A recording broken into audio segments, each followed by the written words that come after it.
অতিবৃষ্টি ও ভারতের ত্রিপুরা থেকে নেমে আসা ঢলে তলিয়ে গেছে দেশের ১১ জেলা। স্মরণকালের এ বন্যায় এখনো পানিবন্দী লাখো মানুষ। মারাত্মক ক্ষতিগ্রস্ত হয়েছে কৃষি খাত। আমনের বীজতলা ও চারা সব নষ্ট হয়ে যাওয়ায় বড় ধরনের খাদ্য সংকটের শঙ্কায় বানভাসীরা।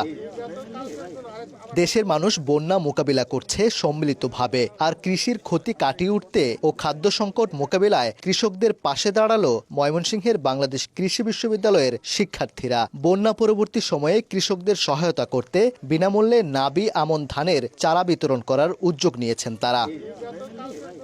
এরই মধ্যে প্রস্তুতকৃত ১২ একর জমিতে চলছে বিনা ১৭ ও বায়ার বাংলাদেশের ধানি গোল্ড জাতের ধানের বীজ বপনের কাজ। ১৮ থেকে ২০ দিন পর উৎপাদিত এসব ধানের চারা পৌঁছে দেয়া হবে বন্যা কবলিত এলাকায়, যা থেকে প্রায় ১,০০০ কৃষক ৭০০ বিঘা জমিতে করতে পারবেন ধানের আবাদ। আমাদের যে সংকট আসবে সেটা হচ্ছে খাদ্য সংকট।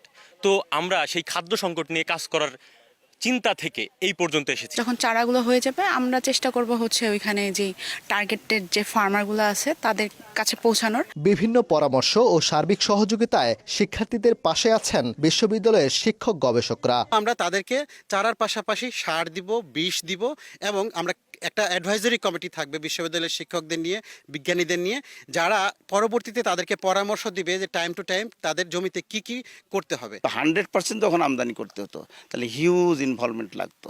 সুতরাং সেই হিসাবে এই উদ্যোগটা অবশ্যই বাংলাদেশের খাদ্য সংসম্পৃক্ততা আনয়নে যথেষ্ট বড় ভূমিকা পালন করবে। এমন মহতী উদ্যোগকে সফল করতে বাংলাদেশ কৃষি বিশ্ববিদ্যালয়, নোয়াখালী বিজ্ঞান ও প্রযুক্তি বিশ্ববিদ্যালয়ের শিক্ষার্থী, গবেষক, কৃষি উদ্যোক্তা, কর্পোরেট ব্যক্তিদের নিয়ে গঠন করা হয়েছে এগ্রি স্টুডেন্ট অ্যালায়েন্স নামে সংগঠন। ওবায়দুল হক, সময় সংবাদ, ময়মনসিংহ।